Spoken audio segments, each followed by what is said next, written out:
Remnant 1 versus Remnant 2. Which is better? Now I'll quickly mention that both games are great in their own way. This video is more so just to compare the two's main components like progression, weapons, level design, to show what the two games do differently. Let's start with something everyone who has ever played either of these games will know. The movement and moment-to-moment gameplay, or combat I should say. I'll be completely honest here. With regards to the movement, both games are pretty much exactly the same apart from one defining difference. Remnant 2 and its ability for your player to jump. And that simple addition makes the world of difference in level designs and ways for the developers to piss you off. Seriously though, as far as movement goes, you have your regular walking and running in both games, and it works on a stamina system for when you're sprinting. Then you have your rolls, which are used to dodge and evade enemy attacks, also using up stamina. The speed of the rolls is based on your armor weight, and then you can vault specific objects in both games, and you have the ability to climb or mantle specific areas. With the addition of jumps in Remnant 2, it allows you to mantle after having jumped across the gap, allowing for the developers to make trap rooms or simple level traversal that wasn't possible in the first game.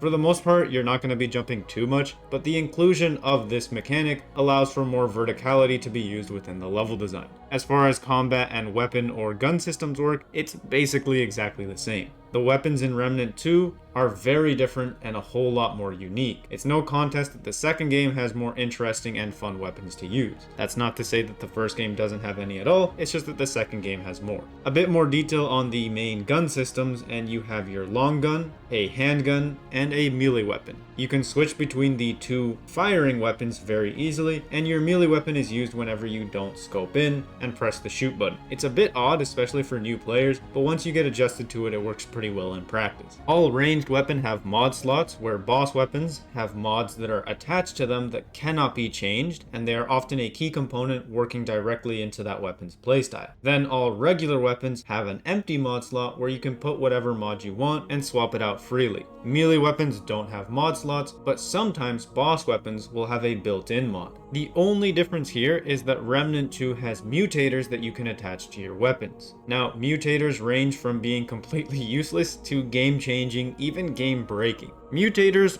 weren't really in Remnant 1, but they kinda were at the same time, because these bonuses were provided by armor, where wearing the full set provided the largest bonus. So not only did armor have defensive values attached to it, but it also had the bonuses you had to think about. Remnant 2 armor still have defensive values and weight attached to it, as mentioned before, but there are no buffs tied to specific armors. At first, this was kinda bad because some armors were just objectively better, providing better defensive values and weighing the exact same amount. But now that they've been balanced, this system is a lot better than the first games. This is because you can pretty much wear whatever armor you want with no penalty apart from the weight, of course. Whereas in the first game, you would often equip the armor that had the best mutator attached to it. Also, as an aside, Remnant 1 has armor skins, which allows you to change the appearance of a few select armors throughout the game. Pretty much every single one has one variant, but Remnant 2 simply does not have this. Another thing Remnant 2 has that the first game doesn't is the Prism system. Now, this is just a prism that you can upgrade all the way up to level 51, and it has some buffs that it provides that get stronger as you level up. These are also game changers depending on what you can get to them, and then there are also fragments where you can pick 3 of them and specifically choose whether you want offensive, defensive,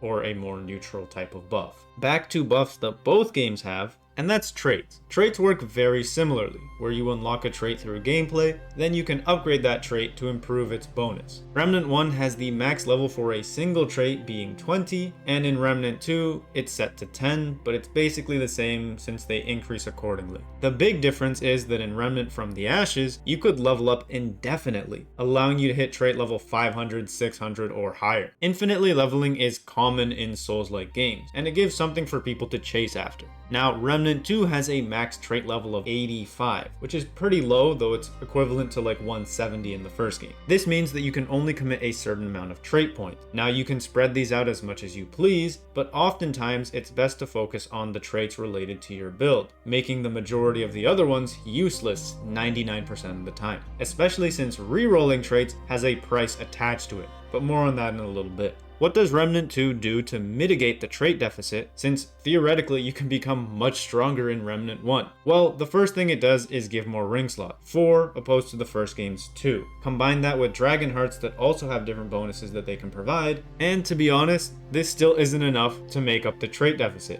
which is why Remnant 2 has Archetypes or classes. and these things are crazy and greatly change the way you play. You can have up to 2 archetypes equipped at a time. The archetypes have passive buffs they provide, but there are also abilities you can choose from. Only one ability can be active at a time, however, there's a reason for that, and it's because these abilities can be pretty crazy. Like, some of them turn entire rooms of enemies into a joke, even on Apocalypse difficulty, without any kind of build or anything, just the base archetype power-up. The archetype system is fantastic. I still prefer the indefinite trait leveling over the cap of 85, but I understand why the cap was added. All of these systems are nice and all, but they don't really mean much if you're stuck at level 1 with unupgraded gear. So what's the progression like in both games? I'll start by saying it outright, progression in Remnant 1 is much more generous than Remnant 2.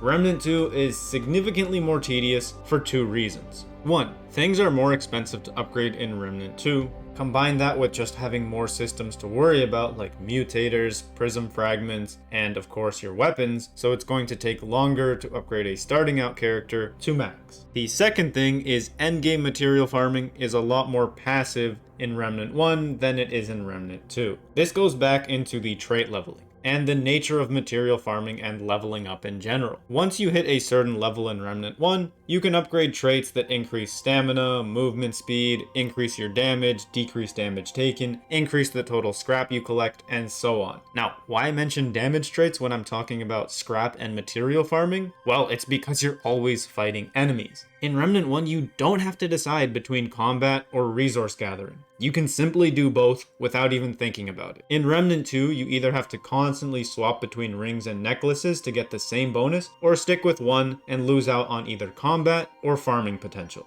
Now, leveling in the first game is kind of important to get your traits as high as possible. Leveling in Remnant 2 is important to get that archetype to level 10, but then that's it. The odd thing is, Remnant 2 does have traits that increase XP and movement and just have general buffs applied to them, making this farming of resources easier. The problem with a lot of these is, they become a little bit useless when you're just trying to focus on things for combat, especially for those higher difficulties. And they become useless because of the reroll price. Both games have an Orb of Undoing, which resets all of your allocated trait points, allowing you to recommit them into different traits. In Remnant 1, you're pretty much never going to use this because again, you can level up forever. In Remnant 2, you're pretty much never going to use this because it's so damn expensive. This is one of those things that should have just been free, especially with what I'm about to say about upgrading. Gear upgrading in Remnant 1 is easier than it is in Remnant 2. This is again because of 2 reasons. 1, the farming I just talked about, and 2, the cost of upgrading being split in the first game. What I mean by this is in Remnant from the Ashes, you have to upgrade your weapon,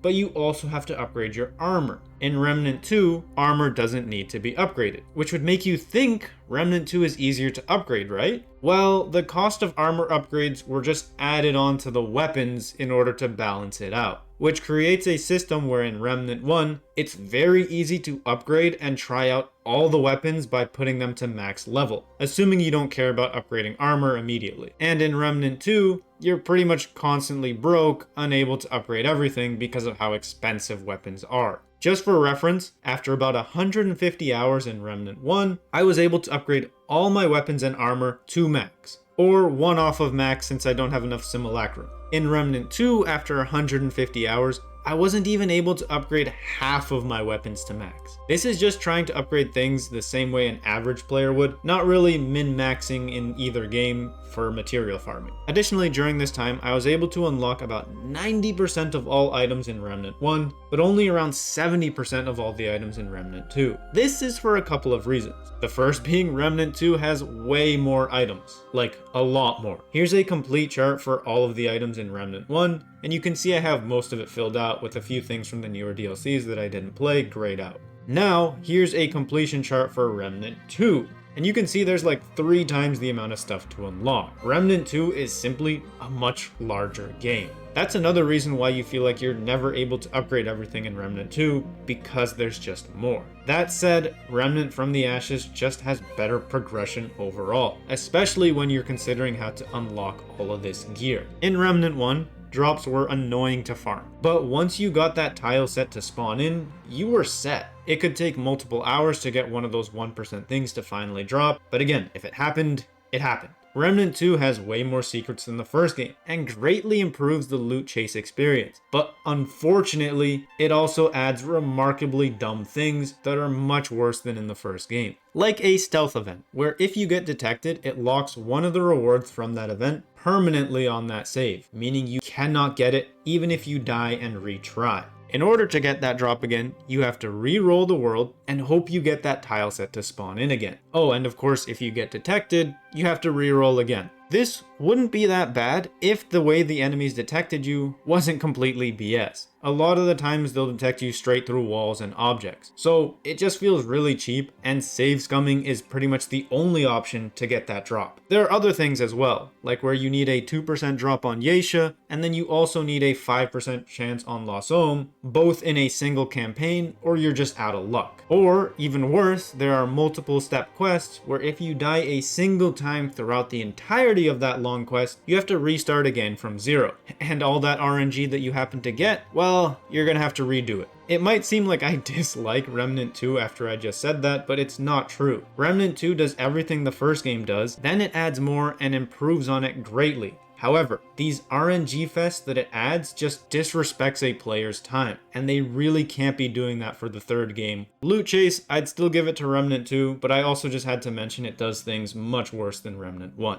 So what about the enemies you fight when chasing loot? Enemies in both games are great. There's a lot of unique designs and a wide range of close combat, ranged, and mixed enemy types in both games. You also have your weaker enemies, the big boys that come and mess you up, and your average like middle of the road enemies. Remnant 1 has more locations, so it has more enemy species. I'd give enemies a tie overall since, again, they're good in both games. Bosses in Remnant 2 though are better overall. Now, there are a lot of really good and fun bosses in the first game. However, there are a lot of bosses that just seem to have enemies as the focus, where they're constantly spawning enemies, and the enemies are the biggest threat, not the boss. Remnant 2 has it where the boss is the biggest threat, with little to no enemies within the fights the majority of the time. Not to say that there aren't any good bosses in the first game, as I mentioned, there are some that are incredibly good, but Remnant 2 just has more of those great fights. That said, Remnant 2 also has the worst boss in the entire franchise, Gwendol, which, if you are interested on me going into more detail on bosses, I have an entire ranking covering every single one from aberrations to combat encounters, bosses, and world bosses in a separate video. Continuing on, as far as level design goes, Remnant 2 is also better as it does everything the first game does, but there is more verticality and interesting designs, again, thanks to being able to jump.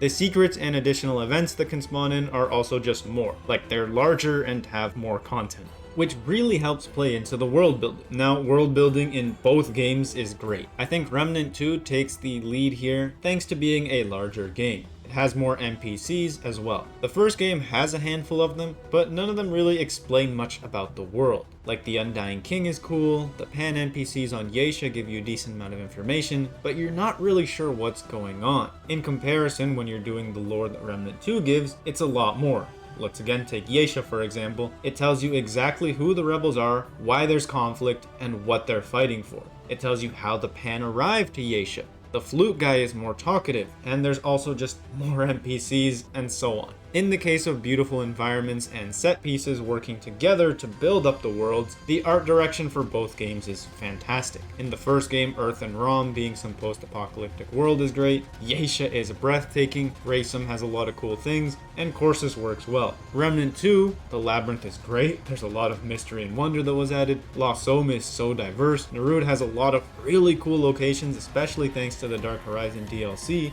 Yeisha, with the shift between the first game to the second, it's just so sad to see how the root has invaded, but it shows that there are still stuff worth fighting for on that planet. Which kind of leads me into mood and atmosphere. It's similar in both games. The first game is slightly more hopeful, though they're pretty much, again, very similar with their atmosphere, world building, and the music across both games is also top notch. Like, I've had a mix of both games' soundtracks in the background this entire video. Really good stuff. In the end, both games are fantastic. As you can see, there's a couple things the first game does better, and there are things that the second game does better. I'd argue that the second game is, again, just slightly better overall with quality of life improvements and whatnot. Like, I hadn't mentioned this earlier, like buffs resetting upon death, whereas in the first game, if you died, you would have to wait out the timer, like having to wait 5 minutes for the Undying King's gun buff to reset. Regardless, I hope you enjoyed my breakdown of both of the games, and if you like Remnant content, consider checking out the location ranking video where I go into more detail on world building. I also have the boss ranking video I mentioned earlier, or a funny trailer type video I made for Remnant 2.